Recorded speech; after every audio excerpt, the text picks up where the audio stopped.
Buenas tardes, Alicia, buenas tardes a Hola todos. Lucila, ¿cómo están todos? Muy buenas tardes. Día agitado el de hoy, bienvenidos a todos a Diálogos Compañeros. Hoy estamos nuevamente en un programa que vamos a recorrer recordar la educación, la promulgación de la Ley de Salud Sexual Integral. Nos va a acompañar Alicia y nos va a acompañar Graciela Morgade en la entrevista.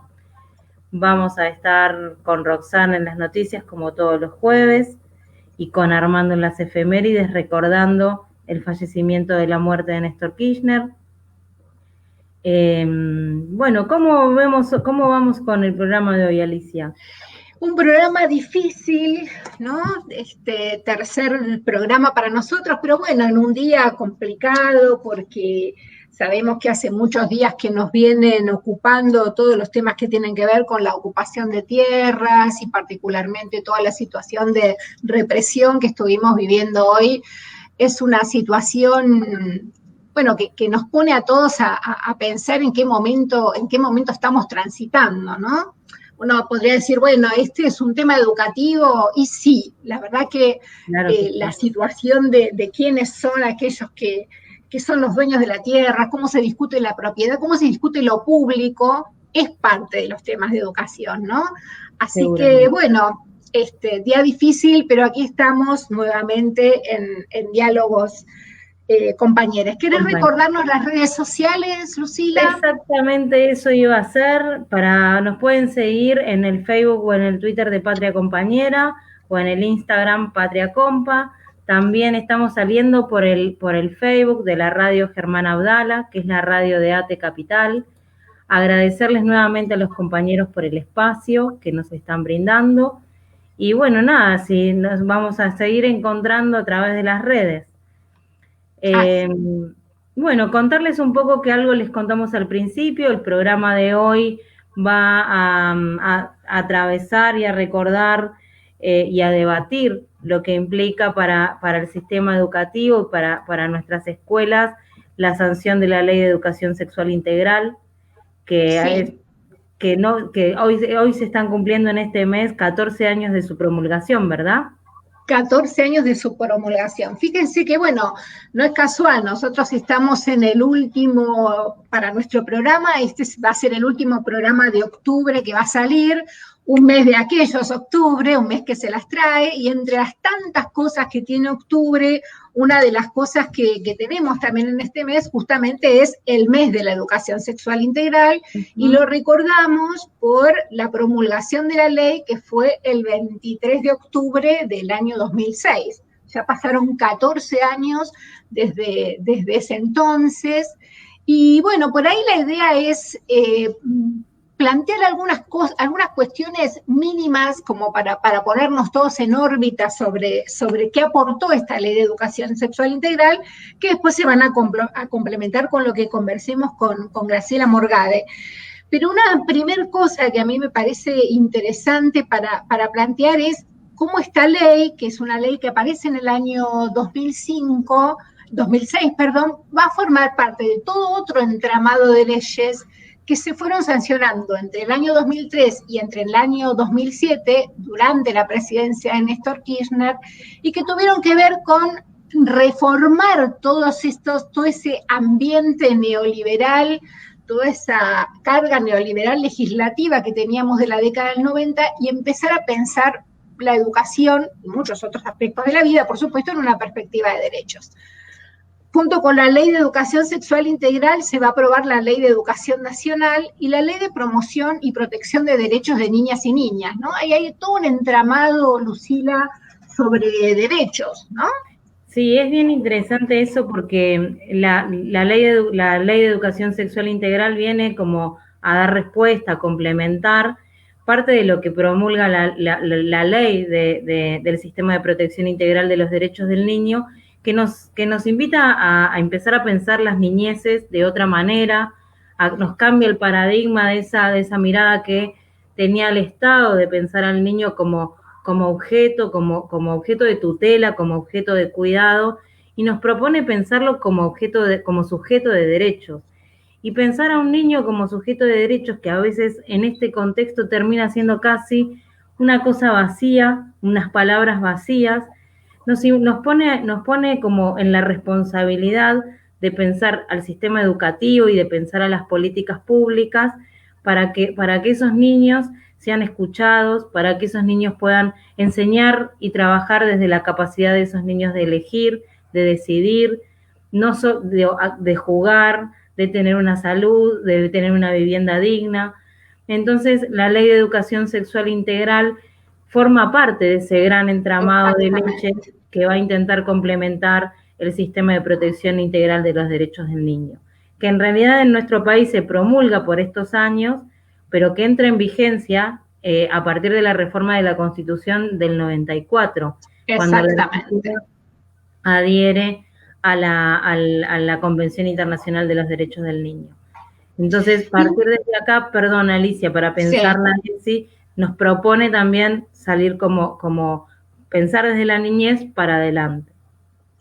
Y lo interesante de la Ley de Educación Sexual Integral es esta idea de pensar por primera vez un programa de educación integral que tenga que ver con atravesar todas las jurisdicciones del sistema educativo, que la idea de enseñar educación sexual ya no sea una cuestión optativa, pero sobre todo dividir las aguas entre lo que es pensar la salud reproductiva como un contenido escolar desde el modelo médico hegemónico, a pensar la educación sexual integral, ¿no? Ahí hay una ruptura importante que la vimos en el plano de lo curricular, que la vimos en el plano de lo pedagógico.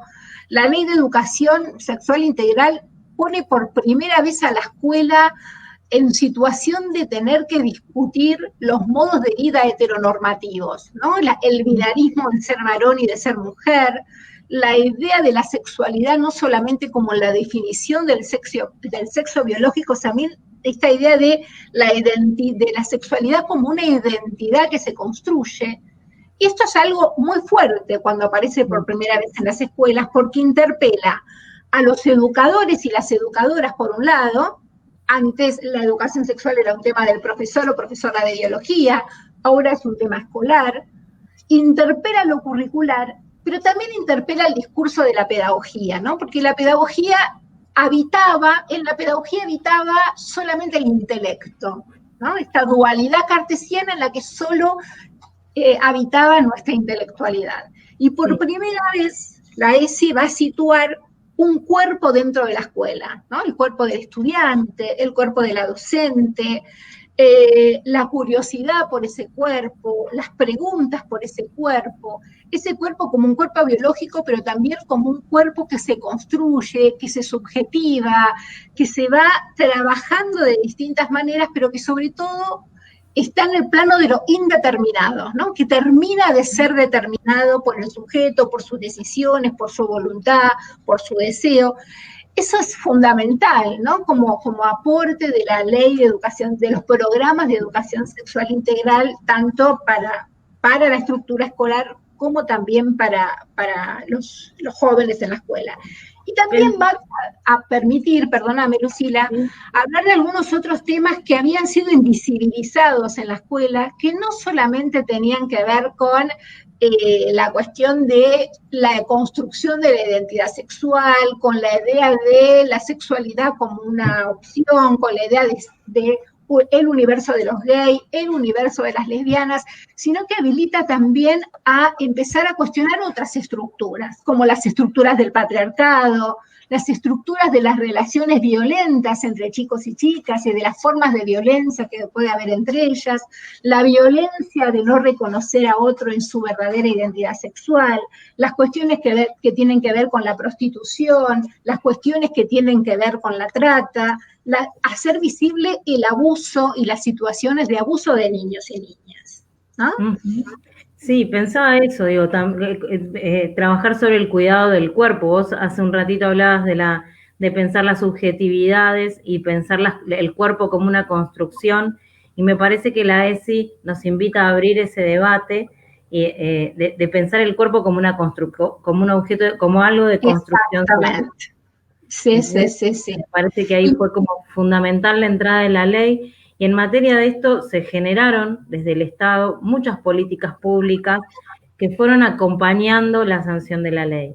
Me acuerdo de varios seminarios y postítulos que se hicieron desde el Instituto Nacional de Formación Docente, de capacitaciones que se han dado a los docentes, porque al ser una cosa distinta, al proponernos una forma diferente de trabajar lo que antes veíamos como salud sexual, nos implicó todos unos desafíos y unos debates de cómo ir hacia el otro en esta construcción. Exactamente. Sí.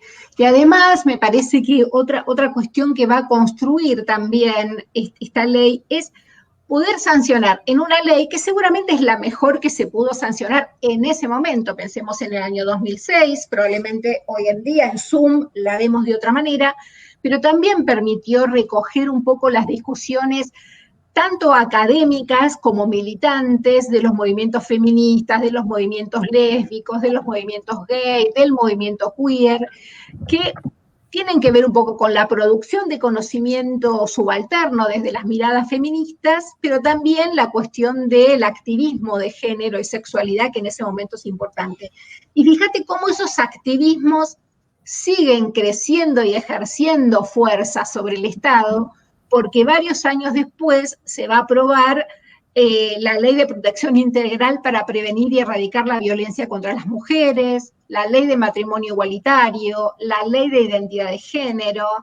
Se va a incorporar al Código Penal la figura del grooming como delito contra la integridad sexual, va a aparecer la Ley Educar en Igualdad y toda la reforma del Código Civil, que también va incorporando de a poco algunas perspectivas que tienen que ver con esto que habilita la ESI.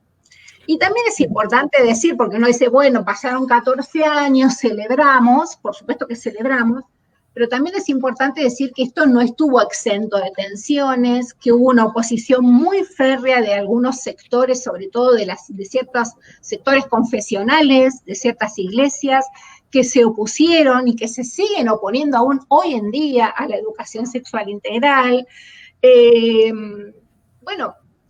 Que en realidad expresaron posturas contrarias que tienden a reforzar muchos aspectos que son los que la ESI viene a cuestionar, ¿no? Como el androcentrismo, la heteronormatividad, y bueno, todavía hoy en día estamos dando esa campaña, esa lucha, ¿no? Otros movimientos han venido a reforzarla, como el Ni Una Menos, todo el movimiento nacional por el aborto legal, seguro y gratuito, también siguen siendo parte de esa discusión.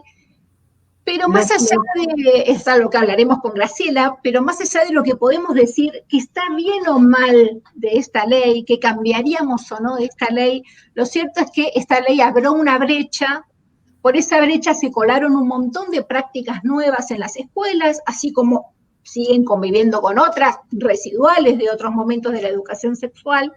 Pensaba, perdón, Alicia, en lo que implicaba también para los niños y niñas que exista esta ley, y pensaba en la posibilidad de infancias más libres, infancias que tengan la capacidad de poder elegir y de poder definir qué es lo que quieren, quiénes quieren ser esos niños. Entonces me parece que trabajarlo desde las escuelas y trabajarlo de las instituciones educativas trae aparejada una complejidad y todavía siguen existiendo prácticas viejas y prácticas anteriores, pero es fundamental para poder pensar de otra manera la niñez. Sí, solo para cerrar, me parece que además pone por primera vez sobre la mesa esta idea la idea de que lo sexual es político, ¿no? Y a partir de allí se abre toda una brecha para discutir un montón de cosas. Entonces, nuestro reconocimiento a todos aquellos y todas aquellas que en todos estos años han venido militando por la ESI en distintos lugares del sistema, ¿no?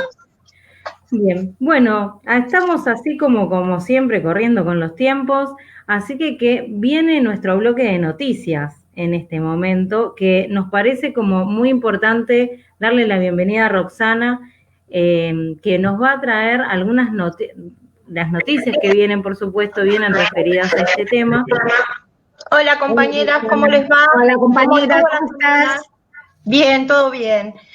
Bueno, en esta oportunidad elegimos una única noticia y les explico por qué. Porque queremos disfrutar, ya tenemos la presencia de Graciela, así que queremos disfrutar de esa entrevista imperdible, pero la noticia va en el mismo sentido con respecto a la educación sexual integral.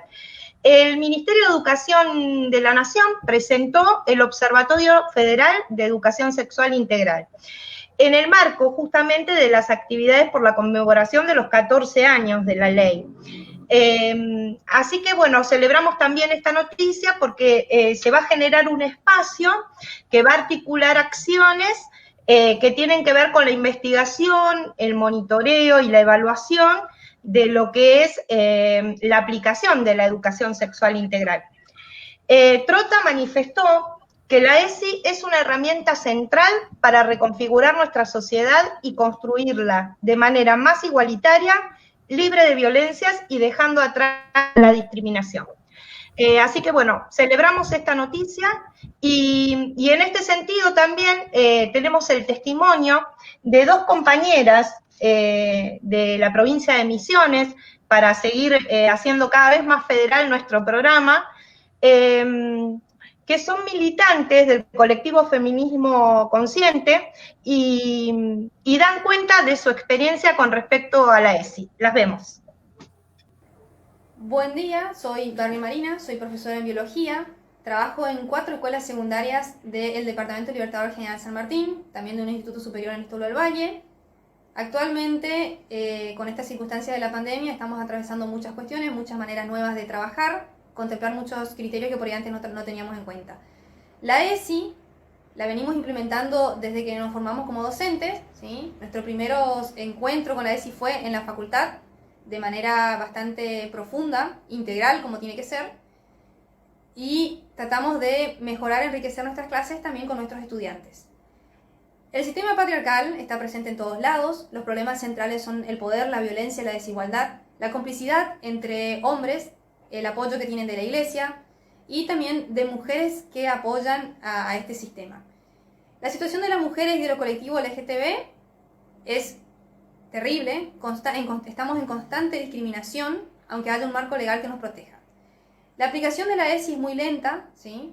Lo que nos motiva a trabajar ESI en la escuela son un montón de factores, como los que yo ya mencioné anteriormente, y aparte, la alta tasa de embarazo adolescente, ¿sí? Y el número que tenemos de femicidio. Esto es lo que nos motiva a poner manos a la obra, a querer mejorar, a querer deconstruir y construir todos los días. ¿Qué tal? Buenos días, yo soy Gabriela Roldán, hace 30 años que estoy viviendo en Misiones, soy compañera conjuntamente con Marina, pertenezco también al grupo de virtuales desde el año 2014 en los programas de nuestra escuela. Soy profesora de artes y trabajo de manera integral en la ESI. Es muy difícil trabajar la ESI en una provincia donde hay muchos prejuicios y por sobre todo pesa la religiosidad. Lamentablemente los femicidios y los abusos es la 6ª provincia del país esto duele, entonces es arduo el trabajo que tenemos que hacer y en el aula y fuera del aula con talleres abiertos. Lamentablemente la deconstrucción es lenta porque hay una resistencia, porque hay más mala propaganda de lo que es la ESI a lo que el beneficio que trae la ESI. Con el arte y a través del arte podemos de manera simbólica trabajar en muchas cuestiones que tienen que ver con los estereotipos y que tienen que ver con los lineamientos de la ESI. Y bueno, esa es nuestra lucha diaria, es nuestro trabajo que es muy lento, que quisiéramos que tal vez se dé de forma más rápida. Y bueno, Misiones es la provincia que tiene que empezar a tomar las riendas y cambiar la situación que tanto nos demanda. Bueno, Bueno, ahí las damos a las compañeras Marina Barbián y Gabriela Roldán, les agradecemos mucho el testimonio y bueno, yo me despido acá, las dejo con la entrevista a nuestra invitada y recordarle que los que nos quieren enviar noticias por las redes, con el hashtag Diálogos Compañeros, nos dejen las noticias de todo el país, que nosotros vamos a ir pasándolas. Bueno, un saludo grande. Nos vemos. Gracias, Roxana. Muchas gracias, Roxana. Bueno, Bueno, y llegó la hora de la entrevista. llegó la hora de la entrevista, así que sin mucho más prólogo, yo voy a presentar a la compañera Graciela Morgade, que nos va a acompañar hoy un ratito aquí en el programa. Hola, Graciela, bienvenida. Hola. Muchas gracias por acompañarnos. Bueno, Hola, gracias por invitarme. Les cuento rápidamente, Graciela es maestra, es profesora en Ciencias de la Educación, doctora en Educación, graduada de la Facultad de Filosofía y Letras, de la cual fue decana hasta el año 2018. Es una de las pioneras en investigaciones sobre género aquí en Argentina y hace varios años que es una referencia obligada cuando hablamos sobre educación sexual integral a partir de sus publicaciones y a partir también de su recorrida militante por la ESI, no solo en la producción académica. Actualmente Graciela es subsecretaria de Participación y Democratización Educativa en el Ministerio de Educación de la Nación. Así que, hechas las presentaciones, Graciela, un poco la idea de invitarte y de conversar con vos, tomando un poco este recorrido de la ESI bajo la lupa, que fue un poco esta colección que vos estuviste, de libros que estuvimos leyendo y que has tenido como mucha repercusión en los docentes, en la editorial Homo Sapiens. Queremos preguntarte, en estos 14 años de ese octubre en que se aprobó y se promulgó la ley, hasta aquí, ¿qué recorrido ha hecho la ley? ¿Cuál es tu perspectiva? Bueno, en principio, gracias otra vez por la invitación y la verdad que la felicito por la iniciativa, además, de hacer esto. Creo que lo estabas diciendo, Alicia, me conecté hace un ratito. En realidad la ley del año 2006 no es estrictamente la misma que la que cumplió 14 años, ¿no? Y en algún sentido vos lo mencionabas y con el equipo, con el colectivo que integro en la facultad, justamente de Filosofía y Letras de la UBA, Mariposas Mirabal, venimos pensando hace tiempo cómo se fue ampliando el alcance de la ESI y se fue profundizando también, ¿no? Ampliando, digo, cobertura y profundizando es haciéndose más densa, más compleja, porque la ley del año 2006 es la ley que se pudo votar, la ley que estábamos esperando, que necesitábamos en educación, una ley discutida, que había tenido inclusive antecedentes y frustraciones. Fue la ley y a esta altura de la vida yo digo la mejor ley es la ley votable, ¿no? Pero esa ley, que si la leemos no habla de género, si leemos los lineamientos curriculares del 2008 tienen la palabra género una sola vez, pero no hay un énfasis. Esa misma ley cobró vida y profundidad, como decía, alcance y profundidad a lo largo de los años con otras leyes. Y como vos decías muy bien, coincido absolutamente esa lectura, no solo el matrimonio igualitario de identidad de género, sino el movimiento Ni Una Menos, el movimiento por la legalización del aborto, todos esos procesos sociales que producen demanda, porque terminaron produciendo una demanda juvenil, estudiantil, que es donde yo tengo puesta la mayor esperanza, lo tengo que decir. No es que no tenga esperanza en el sector docente, pero tengo menos esperanza que en el sector estudiantil, que pide educación sexual integral, que hace carteles y que en los centros de estudiantes, por ejemplo, ponen a la educación sexual como demanda, ¿no? Entonces, por eso digo, la ESI no es la misma, la ESI efectivamente se instaló como un gran proyecto de justicia social, un proyecto educativo de igualdad, y fue alojando a la diversidad sexogenérica, fue alojando y está en construcción los niveles y las modalidades de la Ley de Educación Nacional, sea, para decirlo en otras palabras, está en construcción la ESI en educación intercultural bilingüe, en educación en contextos de encierro, en, bueno, por supuesto en educación especial, ¿no? La cuestión de las discapacidades, está en construcción.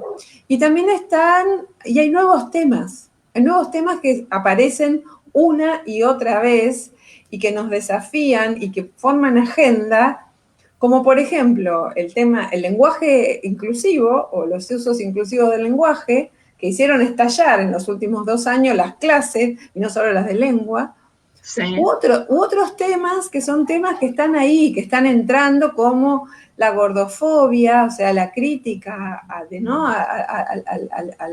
a la discriminación, ¿no? Que hay toda una línea que critica la gordofobia, o el ambientalismo popular, o los saberes populares de las mujeres y de los pueblos indígenas. Entonces, por eso digo, desde mi punto de vista es un gran proyecto, súper desafiante por todo lo que tiene hecho y también por todo lo que hay por hacer, ¿no? Es una gran convocatoria. Sí, sí, sí. Y una cosa que por ahí te queríamos preguntar, porque justo nosotros estábamos escuchando unos testimonios de las compañeras de Misiones, porque un poco como esta radio tiene alcance nacional, estamos tratando de hacerla lo más federal posible, y una de las cuestiones que planteaban las compañeras es el tema de las dificultades en la aplicación de la ESI, los prejuicios con los que se encuentran muchas veces uno puede nombrar a gran escala los de la religiosidad, pero también de muchos docentes o de muchas familias. ¿Qué distancia podemos encontrar entre la letra de la ley y todas estas otras temas de debate que han aparecido y las prácticas escolares con relación a la ESI? ¿Cuál es tu punto de vista? Bueno, varias cuestiones, ¿no? Una, que en nuestra experiencia haciendo formación, capacitación, sobre todo de docentes, con muchas docentes, y dialogando con compañeras, Eleonor Faur, por ejemplo, que hizo una evaluación de la aplicación de la ESI, nosotras pensamos que hay que poder distinguir tipos de resistencia, que no todas las resistencias significan lo mismo. Y que hay un nivel de resistencia que tiene que ver con el desconocimiento de la ley, ¿no? Yo lo digo siempre porque, a veces después de 14 años me pone un poco furiosa que haya que explicar. Y se me va al segundo la furia, y además digo a todo el mundo, no dejemos nuestra posición docente. Porque hay muchas personas que realmente no conocen qué es la ley, qué es la educación sexual integral. Y me refiero a familias y comunidades, y a veces también me refiero a compañeras, compañeros. No digo compañeros porque los compañeros me imagino que saben lo que es la ESI, sí.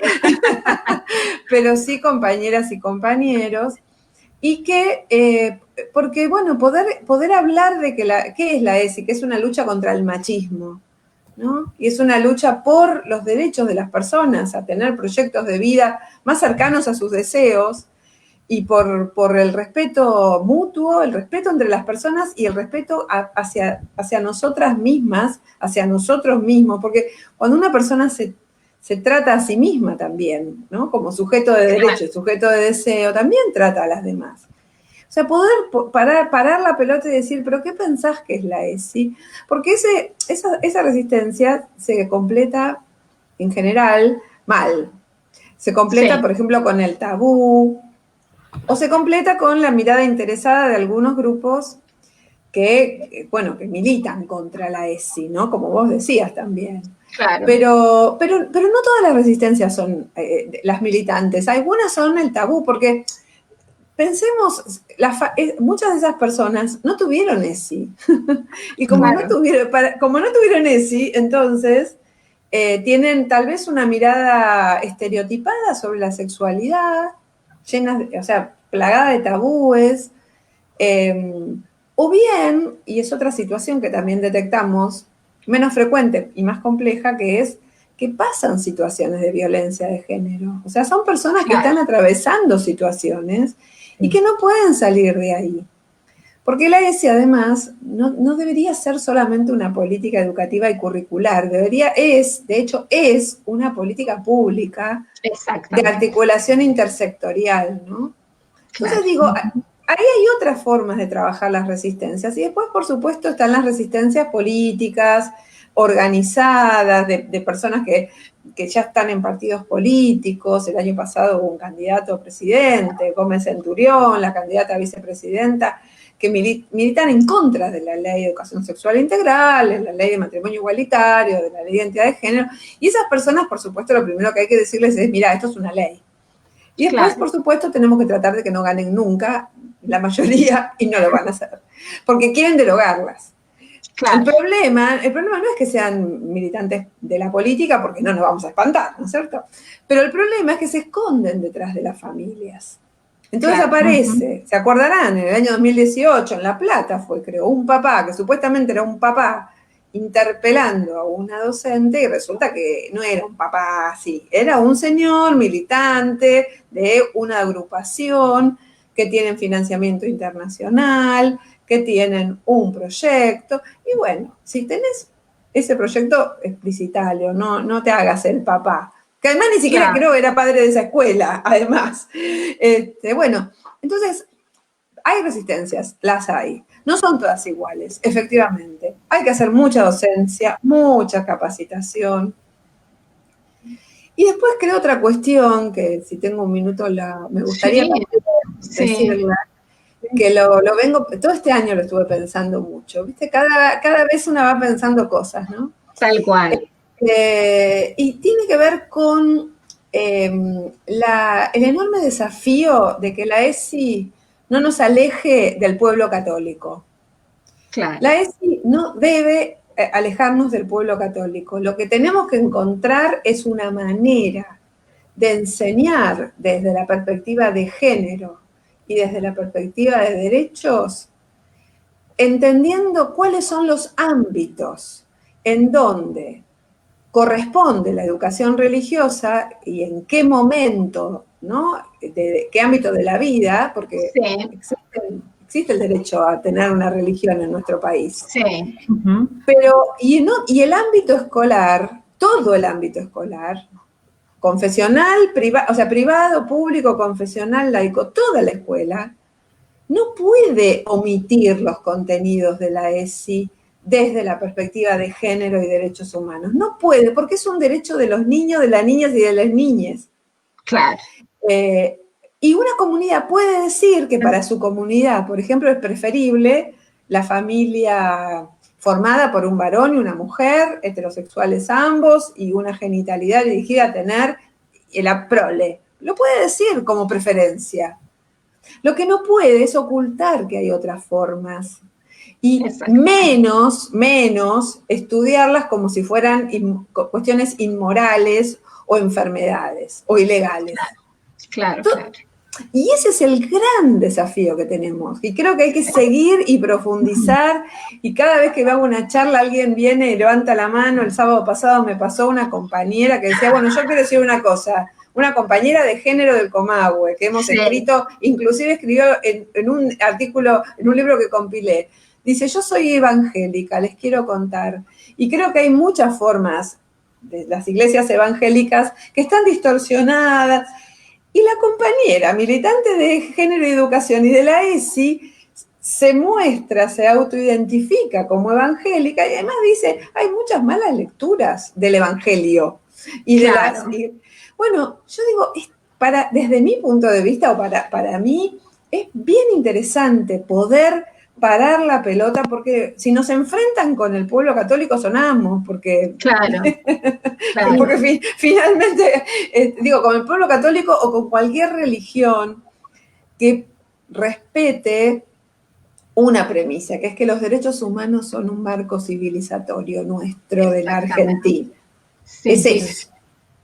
Es interesante lo que vos decís, porque a veces uno piensa en que hay posiciones radicalizadas en contra de la ESI que vienen de sectores confesionales, porque son las religiones en plural, o de ciertas familias con determinados valores y costumbres, pero también muchas veces encontramos en la militancia a favor de la ESI y en la militancia de ciertas de las perspectivas de género una cuestión también reactiva hacia esto, ¿no? Entonces se genera esto que vos decís, al final nos estamos autoespantando y en ese autoespanto, que a veces es una discusión de adultos, no de niñas y niños, ¿dónde queda la perspectiva de derecho como educadores? ¿No? Claro, yo coincido, es que me acuerdo hace un tiempo una madre que me dijo, ¿qué le va a pasar a mi hija si se entera que hay una familia con 2 madres, ¿no? Y yo le pregunto, ¿pero qué le va a pasar?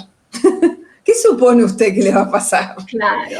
Entonces ahí empiezan un montón de prejuicios, como que, por ejemplo, la homosexualidad es contagiosa.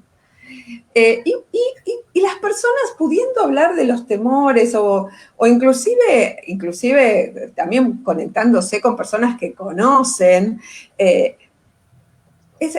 mucho más, no estoy diciendo que no haya núcleos de reacción muy concentrados, no lo estoy diciendo, son minorías muy intensas, como hemos, ¿no? Como también hemos sido minorías intensas nosotros, minorías muy intensas, muy organizadas, reitero, tienen plata.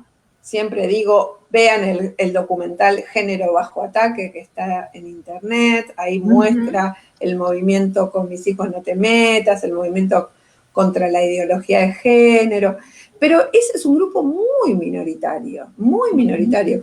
Yo no solo integro un gobierno que sacó el observatorio de la ESI y que dice que vinimos a cumplir las leyes, como dice el ministro Trota, sino que además tengo que ver en mi trabajo actual con centros de estudiantes secundarios y terciarios, y cooperadoras escolares y movimientos sociales en general, digamos, ¿no? De eso trabajo ahora.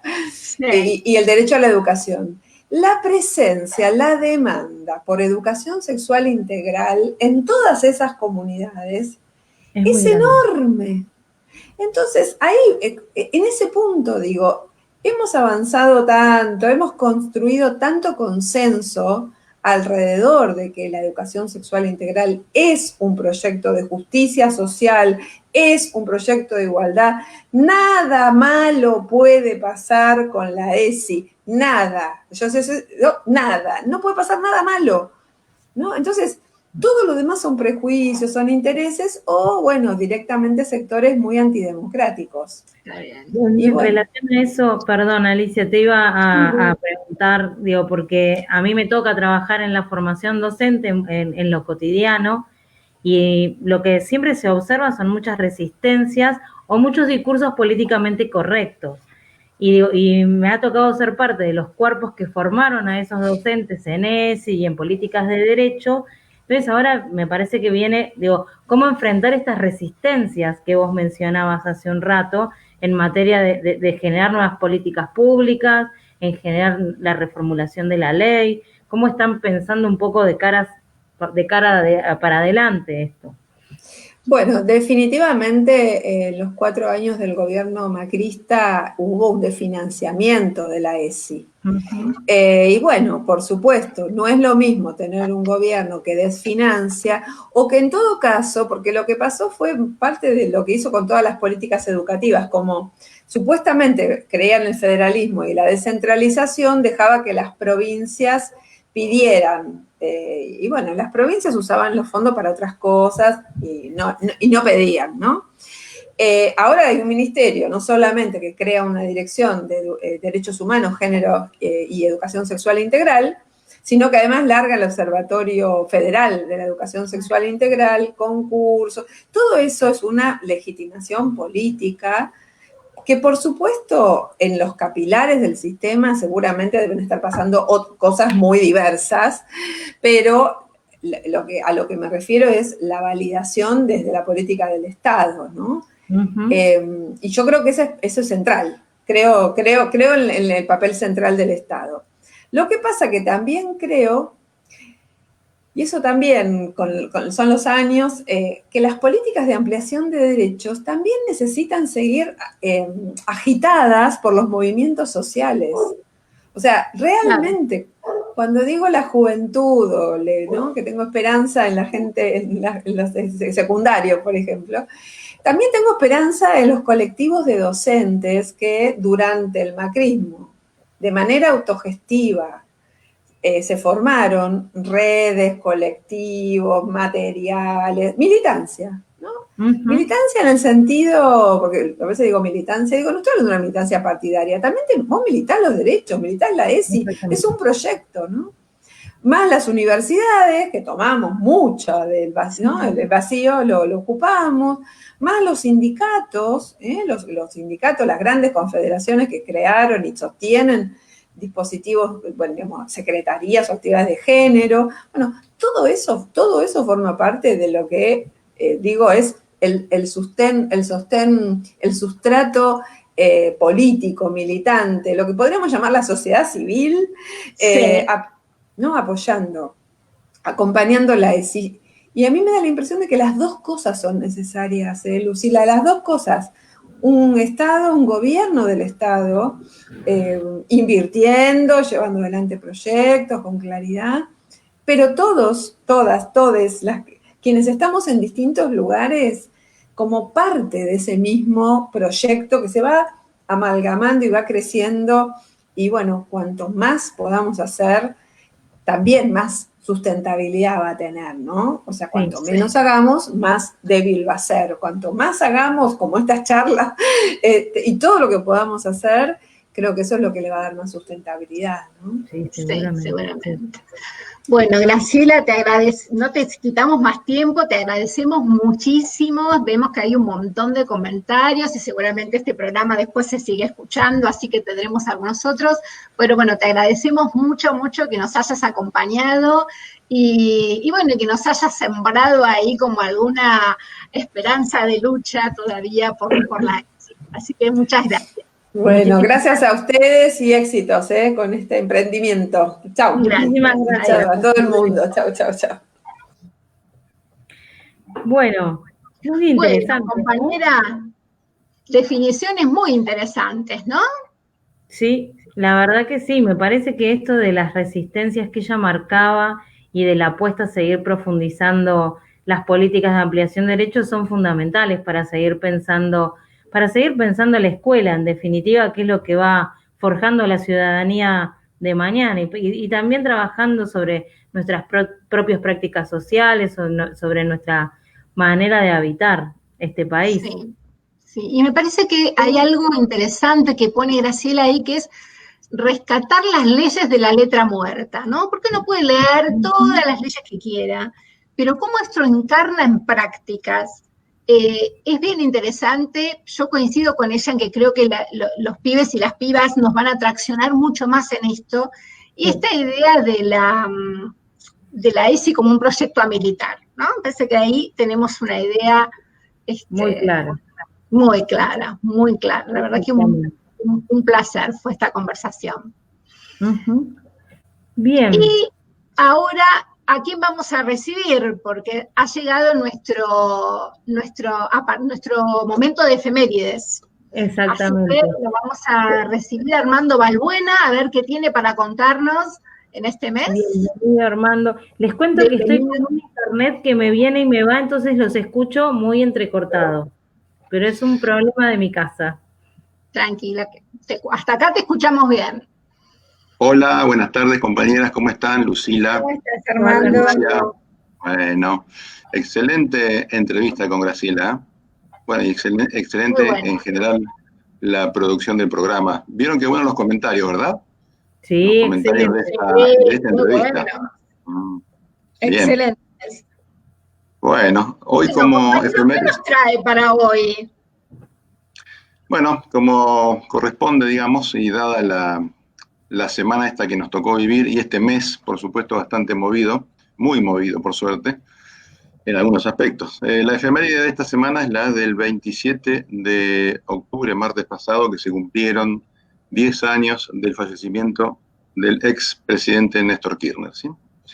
Y bueno, se ha dicho muchísimas cosas. Hubo el mismo 27 una movilización muy importante, no solo en Capital Federal, sino en muchas partes de otras ciudades del país, pero en general con mucha emoción se lo recordó en todas partes, ¿no? Y es por eso con los líderes cuantitativas de la Hoy sociedad. Internet es un problema para Así, todos. problemas de conectividad hoy. ¿Me escuchan ustedes? Sí, Sí, perfecto, Armando. Bien, muy bien. No, acá lo que quería resaltar fundamentalmente era la actitud, digamos, proactiva de Kirchner en cuanto a que cambia la ecuación con las relaciones con la relación de la política con el poder, ¿no? Con el poder económico y con el poder de las corporaciones que son históricas en nuestro país. Hasta el momento de la llegada de Néstor Kirchner, la problemática que tenían los presidentes era la de que no podían hacer otra cosa porque recibían muchas presiones de parte de ese poder. Kirchner cambia esa cuestión interpelando al poder en el nombre del mandato que el pueblo le había otorgado en las urnas, a pesar de que fue de un 22%, pero él fue siempre una persona muy activa de demostrar en los hechos que se podía cumplir con la palabra empeñada en la campaña electoral de ese año de 2003. Confrontó con el poder, concretamente.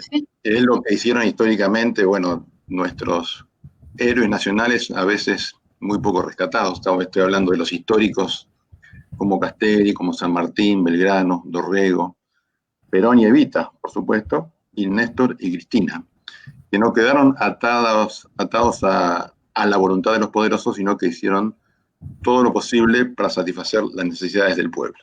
Sí. De hecho, podemos recordar, ya que estamos hablando de temas educativos, que ni bien asumió Néstor Kirchner en mayo de 2003, a los poquitos días se hizo presente en Paraná, la capital de la provincia de Entre Ríos, que venía con paros de docentes de hace meses, porque hacía meses que no cobraban, o le pagaban, ¿se acuerdan ustedes? Le pagaban con papelitos que no valían nada. Claro. Bueno, él acudió al Tesoro Nacional, resolvió ese problema y empezó a tramitar y a tensionar con el poder y a demostrar que el Ministerio de Educación Nacional no era solo un ministerio que no tenía ni escuelas ni docentes, claro, como fue un poco la consigna que se instaló en la época liberal del menemismo. Sí, esta idea del ministerio sin escuelas. El ministerio sin escuelas, por ende sin docentes, ¿no? Claro. Bueno, de hecho, lo que sí siempre tuvo el Ministerio Nacional fueron las universidades públicas, por supuesto. El otro aspecto importante del kirchnerismo es que le quitó al poder lo que más le molesta y lo que más odia, que es la invisibilidad. O sea, hizo visible las disputas de la sociedad y de los pueblos con el poder económico. Cosa que eso no se lo perdonaron nunca y no se lo perdonaron tampoco a Cristina, como no se lo perdonaron anteriormente a Perón, Evita y demás. Claro. Y por eso fueron todas las movidas de pisos, los golpes, las persecuciones y demás que ocurrieron en nuestra historia del siglo pasado, fundamentalmente. Y discúlpame, Armando, una visibilidad del poder y además esta idea de subsumir lo económico al poder polítiro. Porque las grandes figuras eran los ministros de Economía, hasta Néstor.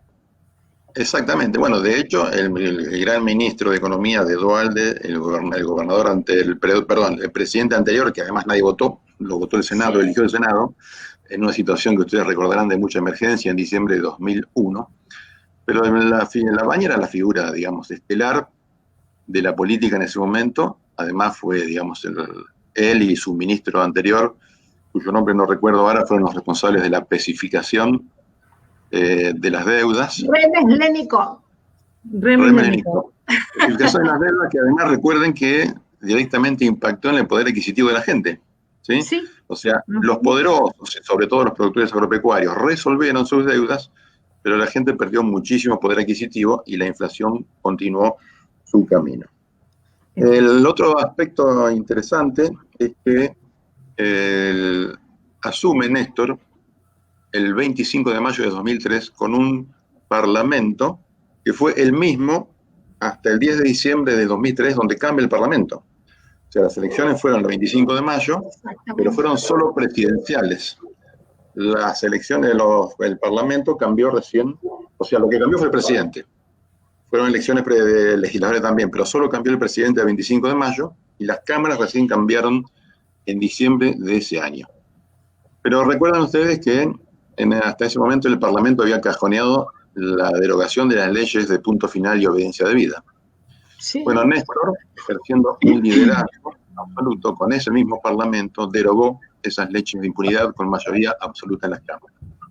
Y también recuerdan que enfrentó a la Corte Suprema, digamos que era una sociedad entre Menem presidente, Menem Eduardo, que era presidente del Senado, y Julio Nazareno, presidente de la Corte Suprema, que era socio del estudio de los Menem, y enfrentó esa Corte Suprema hasta que en una cadena nacional, recuerdan ustedes que duró muy pocos minutos, pero lisa y llanamente le pidió a Nazareno que renunciara, y renunció, más que nada, renunció además para evitar el juicio político. Exactamente. Pero ahí empezó, Sí. claro, ahí empezó la reconstrucción, digamos, de lo que fue la Corte Suprema de aquella luctuosa década. ¿Cuántas cosas? Además, en temas, perdón, ¿sí? Sí, cuántas cosas que fueron pasando, ¿no? Y cuántos recuerdos que se nos van agolpando en la cabeza de estos 10 años. Exacto, totalmente, sí. Además, no olvidemos que en muchos de los testimonios que han estado circulando estos días están los testimonios de la gente humilde, que reconoce, a partir de esa época, de ese año 2003, y a pesar de que el país estaba sumido en una crisis casi terminal, recuperó la posibilidad de tener acceso a una vida más digna. Y para ir cerrando, si les parece, podemos mencionar 3 o 4 leyes relacionadas al ámbito educativo que se sancionaron en la época de Néstor, ¿sí? La ley de garantía del salario docente y los 180 días de clases obligatorios, ¿recuerdan? Y la ley del Fondo Nacional de Incentivo Docente, que se prorrogó por el término de 5 años hasta que se aprobó la ley de financiamiento educativo. La ley de educación técnico profesional relacionada a los institutos terciarios no universitarios, y una muy importante, la ley de financiamiento educativo, que fue llevando año a año, aumentándola paulatinamente hasta llegar al 6%, al ideal famoso, inclusive recomendado por los organismos internacionales, de que el 6% del Producto Bruto Interno sea destinado al sistema educativo. Al sistema educativo, sí. Bueno, también, por supuesto, la Ley Nacional de Educación Sexual, de la que ustedes, junto con Graciela Morgade, abundaron bastante. Y les quiero leer rápidamente un párrafo de lo que fue en su asunción de aquel 25 de mayo de 2003. Néstor expresó: es correcto que las provincias administren la prestación de los servicios educativos, ¿no?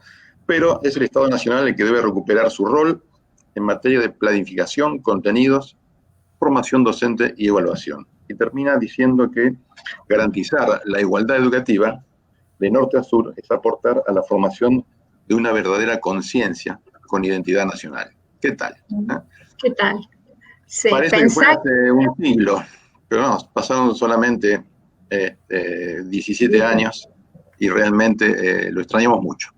Extrañamos mucho y seguramente lo vamos a seguir recordando, además de recordarlo todos los días, recordarlo también todos los años para su fallecimiento y la tristeza que ello fue lo que nos produjo.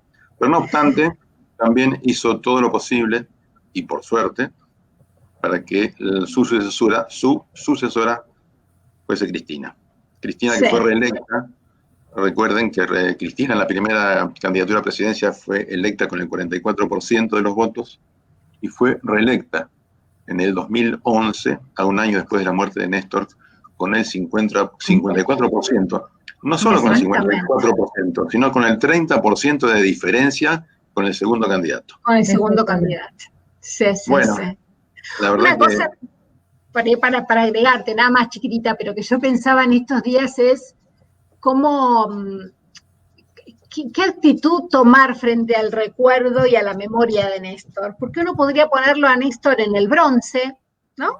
Como la estatua que se trajo de Ecuador ahora en estos días, o pensarlo a Néstor desde el acto, ¿no? Desde la política, desde el tipo que caminaba, que se movía, que iba a Entre Ríos porque había un conflicto docente, que fue a un montón de lugares y realmente me parece que es otra manera de recordar, ¿no? De no entronizar en el bronce, sino de recordarlo desde su actividad. Así es, y hay una consigna, que yo no sé si una consigna que la dijo él o alguien la inventó después de su fallecimiento, pero hay una consigna que dice, no me lloren, militen.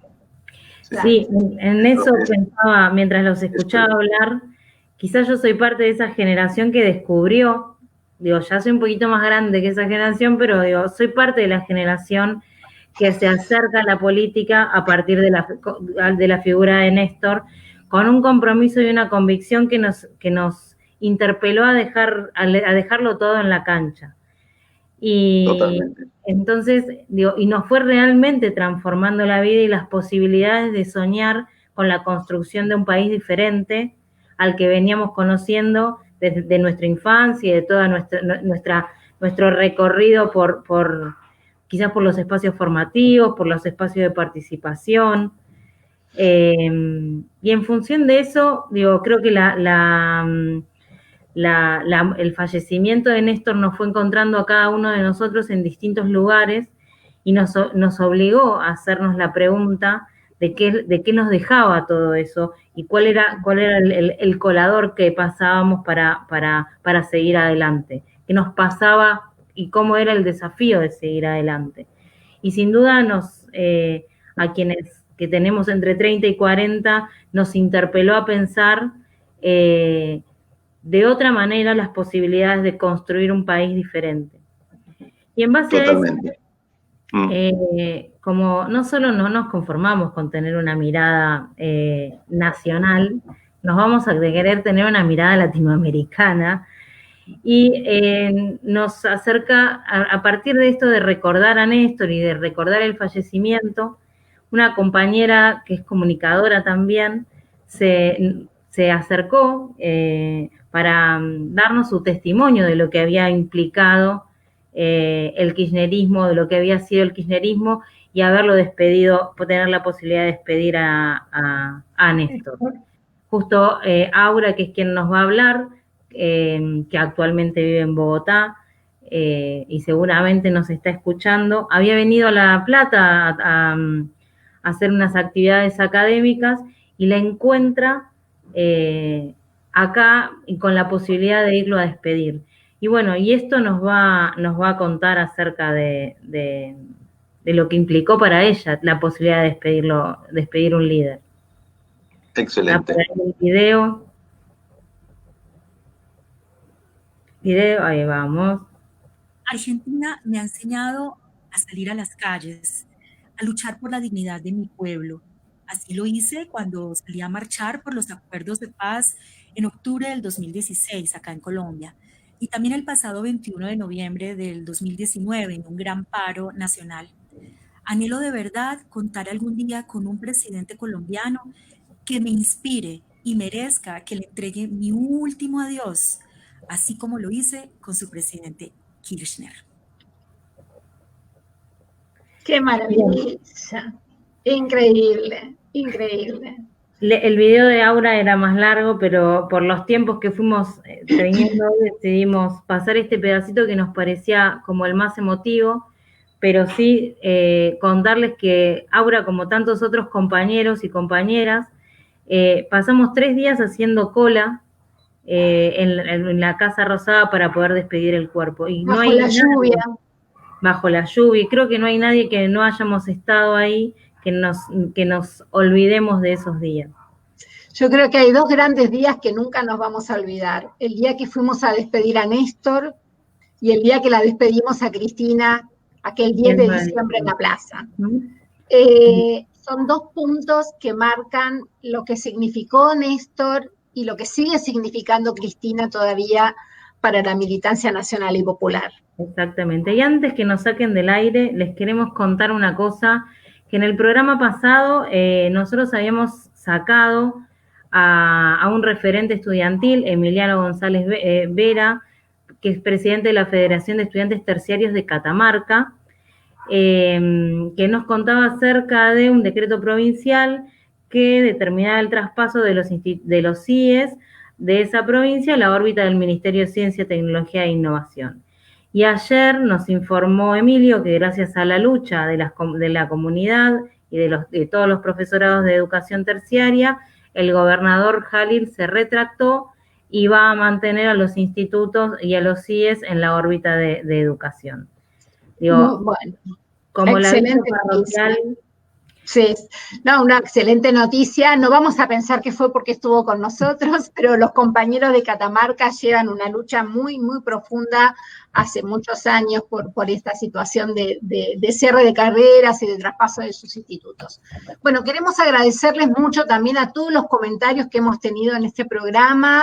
Siempre tenemos muchos comentarios, pero ha sido muy interesante. Sin duda alguna, después los vamos a ver y vamos a poder, se los vamos a hacer llegar a Graciela, que también habíamos comentado eso. Así que bueno, muchas gracias por acompañarnos una vez más y nos vamos a estar viendo en una semana, ¿no, Lucila? Exactamente, el jueves que viene a las 7 de la tarde por el Facebook de la radio Germán Abdala o por el YouTube de la radio.